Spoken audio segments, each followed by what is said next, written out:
Whether you're looking for answers to specific life questions or simply hoping to become the best version of you possible, welcome to the Mental Breakdown and Psychreg podcast, where we offer insight, information, and strategies based upon research and years of practice as psychologists. So sit back, have a listen, and get connected with our hosts, Dr. Berney and Dr. Richard Marshall. This week, we are discussing a variety of topics on parenting and raising children. And today, we are pulling some information from a great article on NPR entitled The Key to Raising a Happy Child. Right. And it's written by Corey Turner. In keeping with our book about raising an emotionally healthy child. Exactly. And so many of the same ideas appear here that we have in our handbook written for parents and teachers. Right. And he's talking about another book in this article. I need to read this entitled book. The Self-Driven Child. Have you ever seen that? I have not. Yeah. And it was great to see this because I you don't, when you start reading the article, you don't immediately know, well, until a few paragraphs down, what he's talking about, and that we wanted to talk about this topic. Right. And so we're talking about it before we had a chance to read the book.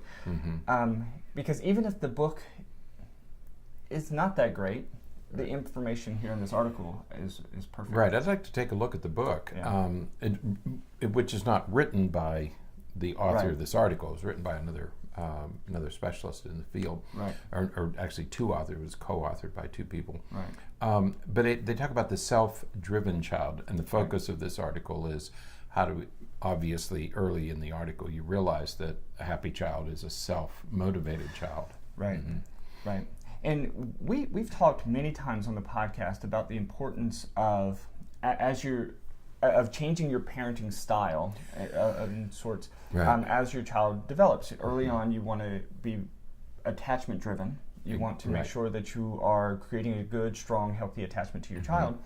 But as the child ages, you want to practice detachment parenting. You want to separate yourself so your child can become more independent. And there has to be this evolution from age 1 or 2 to high school graduation. That gradual transition that parents need to be aware of going from attachment parenting, where you stay close to your children and support them, not helicopter parenting, but attachment parenting, to detachment parenting, where over time you gradually reduce your role in the child's life as you turn over more control to the child. So there's this gradual transition, this gradual exchange of control from the parent to the child. Right.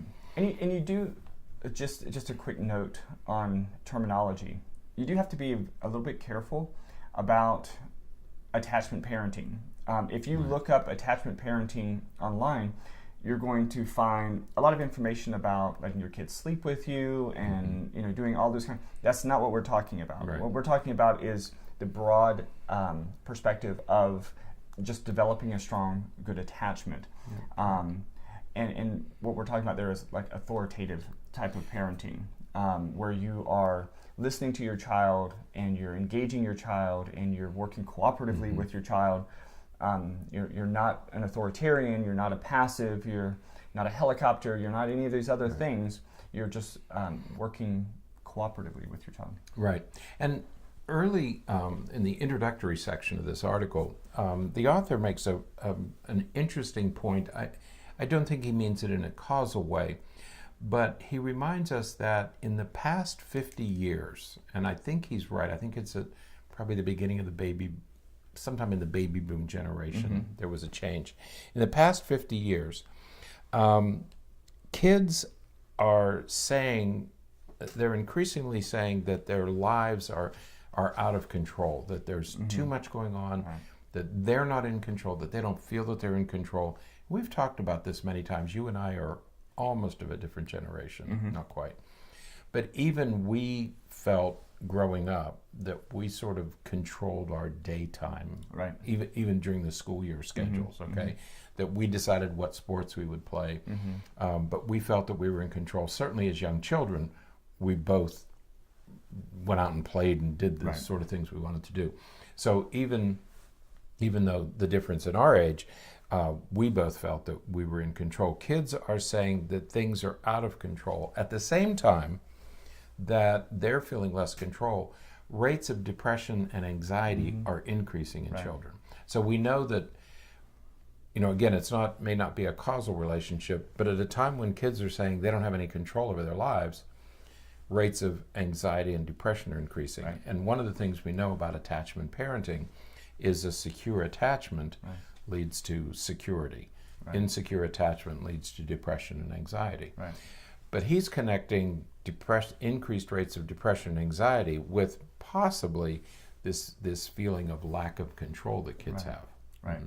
And in the way that I read this, and again, we want to dig into the book, but again, the points made in the article are important, because what we're sort of talking about here is we're referring to a locus of control.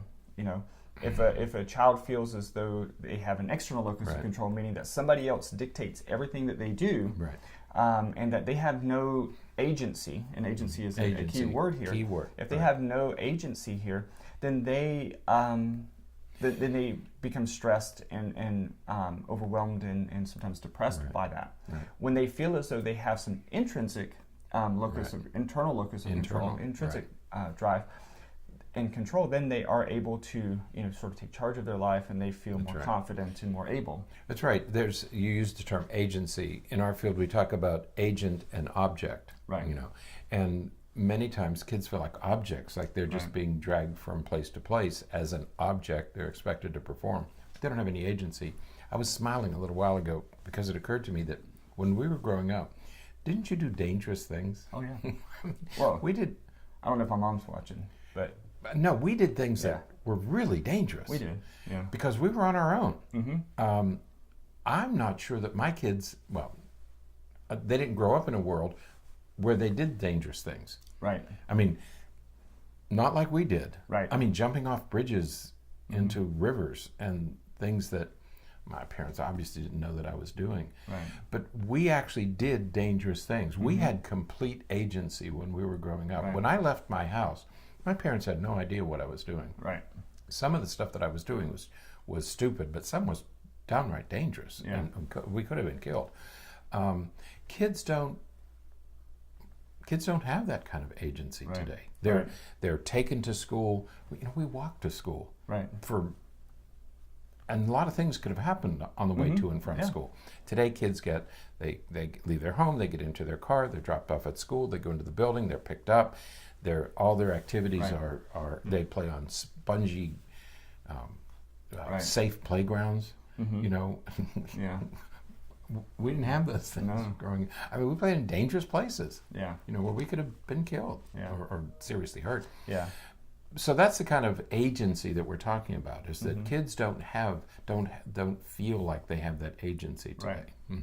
Yeah. So agency is a really important factor here, and we should work to foster that in our children by giving them the opportunity to explore different things and make some decisions for themselves, and decide what sport they want to play, not because it's the family sport, but because it's the sport that they want to play. If they want to engage in different activities or do different things. If they don't want to be in band, even though both parents were in band, then they don't need to be in band. The first point he makes is about agency. The second point he makes is that parents want to be managers. Right. They want to manage their children's lives. And so from conception, they begin to micromanage everything. And we've heard so much about micromanaging your children and helicopter parents and all that. Tiger moms, which we talked about a year or so ago. Many parents see themselves as managers and that their job is to get their child to the best school or the best whatever. Right. Yesterday, you don't know why yesterday was significant to you. No. Yesterday was bid day. Oh, okay. You know what bid day is? That has to do with sororities. Yeah. I had Greek life. Greek life at universities. And not everybody participates in Greek life, but Greek life is really important business for a lot of people. It's a very important part of the college experience. Apparently, I don't know that much about it, in the Southeast Conference. Yeah. It's very important here. And parents manage their daughters' it's so important that they manage their daughter's preparation for bid day. I had no idea of the time, effort, and money spent. That's what I mean by parent as manager.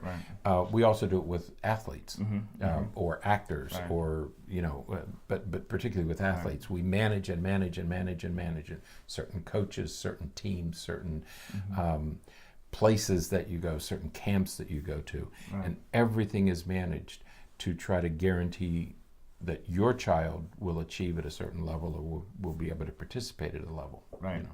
And what they encourage here, instead of being a manager, is consulting. And that's the right. Right. So I like the idea of, love that. He refers to setting up consultation hours. Right. Oh, I think and that's so. Yeah, between these times, we're going to sit and we're going to talk about what's going on, and we're going to work together to figure out what's best or what direction we should move in.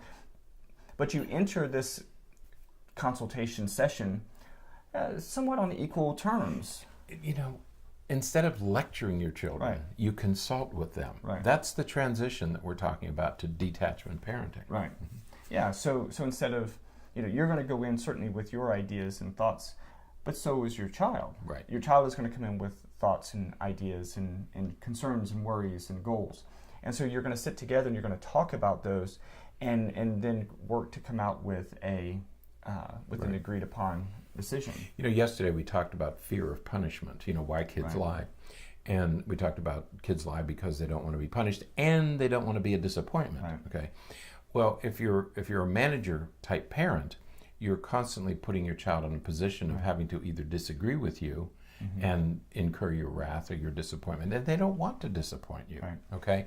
So that if you give them, if they have a voice, then it's far less likely that they're going to disappoint you, because they're going to feel some agency. They're going to feel that they have legitimate decision-making authority.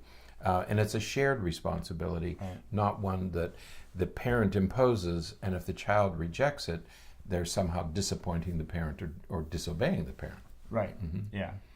So so as you're working together, you're avoiding this issue of setting a level of expectation that you want your child to reach that he or she may not be interested in reaching. So you're consulting, you're working together for these common things, because remember that your child's goals may not be the same as your goals. And so if you are set that your child should be earning straight A's, and your child says, A's and B's are okay, my focus is to be the best musician that I can be. Right. And if that means that I'm not going to spend 4 hours studying for this chemistry test, I'm only going to spend 2 hours studying for it. Right.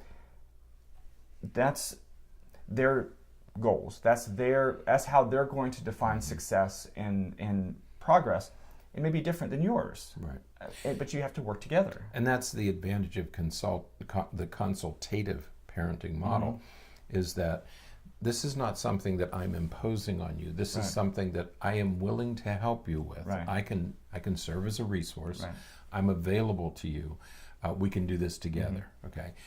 That's what he's urging us to do here, is to change from a management model to a consultative model. And it's very consistent with what we've talked about before from Ross Green with his collaborative and consultative, very similar. Problem the idea solving. is the same. Right. That you're working together to find a common goal. Right.